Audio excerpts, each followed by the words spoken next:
I see trees of green. Posle obilnih hladnih kiša s srećom bez grada, posljednji dani maja i početak juna počeše žestokom vrelinom. Jedino su noći i jutra sveži, a dan odužao. Oko 4 sunce izađe, a zađe tamo negde iza Kablara prema Divčibarama oko 9 sati uveče. Noć će 21. juna biti najkraća, a već sutradan će na uštrb dana biti sve duža. Kao i svake godine, a one lete kao treptaj oka, počele su proslave velike mature srednjih škola. Po tradiciji školsko punoletstvo prvi su u Domu kulture proslavili učenici Čačanske gimnazije. Ova ustanova to veče postaje kafana i zasigurno nije zbog hrane i pića koje se donose najpovoljnije mesto za takvo slavlje, ali ima i svoje prednosti. Gimnazija je od Doma kulture udaljena oko 200 metara. Taj deo ulice za vreme proslave postaje staza mladosti i roditeljskih ponosa.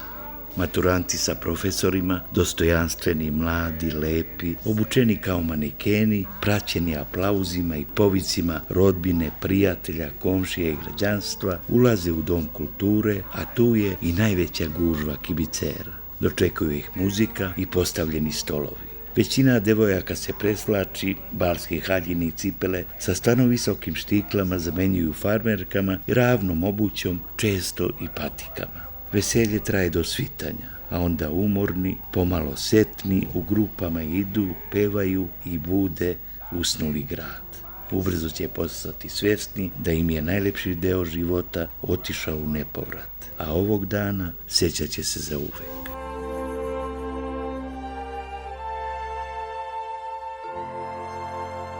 Na teniskom terenu sportskog centra Kolos u Atenici prisustvujemo treningu 16-godišnje Čačanke Elene Milovanović, koja je sa nešto starijom Olgom Danilović najveća nada srpskog tenisa i već je stalni član reprezentacije Srbije. Prošle godine osvojila je 5 eta turnira, u decembru mesecu na prvenstvu države bila je prva u singlu, a ovog 26. maja u sportskom centru Novak u Beogradu postala je prvakinja Srbije u konkurenciji teniserki do 16 godina.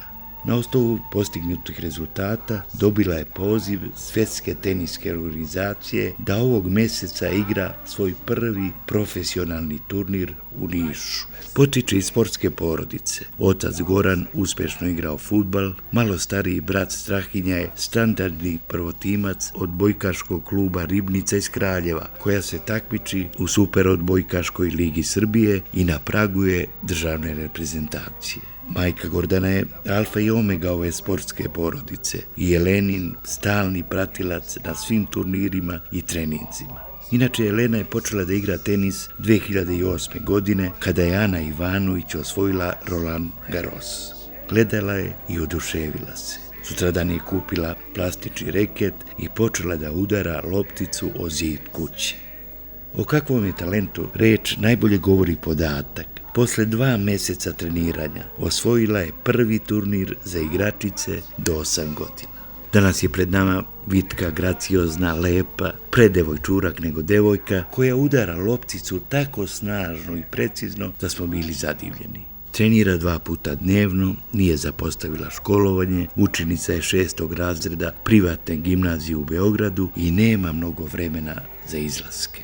Njen trener, Čačanin Bojan Puzić, iako mlad, uživa veliki ugled i sa kondicionim trenerom Draganom Marićem trenira Elenu od 2014. godine. Ta saradnja se pokazala veoma uspešno. Za nju kaže da je vanserijski talenat, da je veoma radna, lepo vaspitana i ništa je nije teško, a što je najvažnije, ima, kako reče, mirnu glavu. Na teniskom terenu skapsa nigde da se probije povetarac, a njih dvoje ne odustaju. U kratkoj pauzi Elenu privuče trešnja koja iz susednog dvorišta prelazi ogradu igrališta. Nije mogla da odoli. Uz pomoć reketa ubra i pojede samo jednu. Posle treninga u slabom hladu suncobrana pitamo ono uobičajeno koji je uzor i kakvi su je planovi. kaže nam Ana Ivanović i Marija Šarapova u ženskoj konkurenciji, a Novak Đoković i Roger Federer među teniserima. Interesuje nas gde sebe vidi u budućnosti, sasvim prirodno, bez ustručavanja, mrtva hladna, kaže, za 4 godine na prvom mestu VTA liste. Želimo svim srcem da joj se želje ostvare, ali tenis je skup sport, a talentovani igrači nemaju mnogo podrške od države. Roditelji i teniski klub Kolos, za koju Jelena igra, neće moći da podnesu troškove koji su sa svakim njenim uspehom sve veći, pa apelujemo na uspešne Čačane privrednike da osnuju fond, pomognu Jeleni da ispuni svoj san i proslavi Čačak i Srbiju.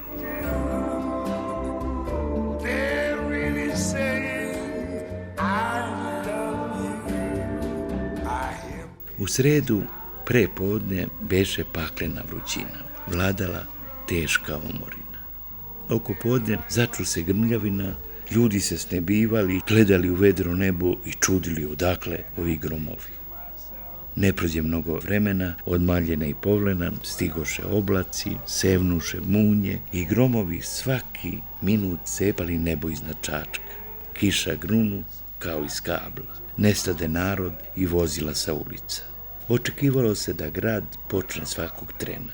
U Čačku nije pao, ali je zakačio prijevor Parmenac Brezovicu i na sreću naneo manje štete povrtarima i voćarima. Posle 2 sata opet žestoko grejalo sunce. Radničke sportske igre zbog promenljivih vremenskih prilika odužile se više nego što je predviđeno. Organizatori i učesnici, a bilo ih je preko 1200 i publika, bili su prezadovoljni ovom manifestacijom koja je mnoge vratila u neka davna, nostalgična vremena. Na gradskom trgu svečano su dodeljene medalje pobednicima. Nećemo vam pričati ko je šta osvojio. Prikazat ćemo vam takmičarsku disciplinu o kojoj se u gradu najviše pričalo, nadvlačenje konopca. Učesnici su bili sve sami teškaši. Dok su se nadvlačili, konopac koji je na nekom tavanu čučao 30 godina, kidao se na opšte veselje nekoliko puta, a pobedili su najteži poštari. Na gradskom trgu u organizaciji turističke organizacije Čačak i udruženja ljubitelja fića iz Kragujevca održana je smotra najpopularnijeg i najvoljenijeg vozila stare Jugoslavije. Njega je pravila fabrika automobila Zastava Kragujevac od 1955. do 1985. godine. Na ovom skupu bilo je oko 40 vozila i svi su doterani i dotegnuti kao glanc novi i što je najvažnije u voznom stanju.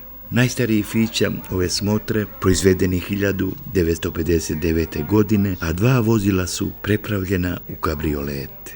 Otvorene haube posjetile su nas na vreme kada smo fićama putovali na more i ovako hladili motore kad prokuvaju.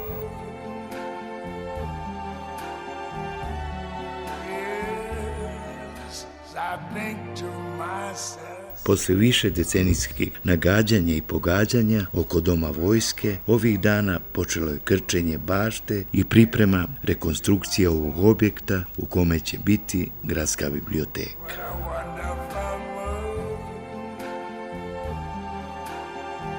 Naš gledalac, valjda se nekog plaši, nije hteo da se predstavi, ali nam poslao fotografiju kako izgleda divlja deponija u blizini lovačke kuće u Preljini. Komentar za ovo ruglo nije potreban.